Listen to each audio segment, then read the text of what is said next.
বিচ্ছিন্ন বন্ধু পিএস থেকে মন্দাতা পিএস থেকে একটা ফোন আসে আমাদের কাছে যে বিচ্ছিন্ন জোনালের পিছনে একটি দুর্ঘটনা ঘটে।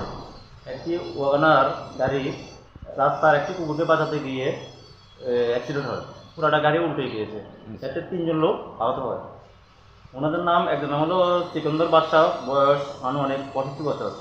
আর নাম হলো ইন্দ্রজিৎ বৈদ্য, বয়স 52 বছর। আর একজন হলো অলক জ্যোতি বড়ুয়া, বয়স 64। গাড়িটা কোথায় ছিল, কোনখান থেকে কোনখানে যাইতেছিল? গাড়িটা আগরতলা থেকে চলে যাচ্ছিল। দুলাভাই, ড্রাইভার এখন কি অবস্থা আছে? সবাই মোটামুটি কাটাছেড়া গিয়েছে, ভালো আছে।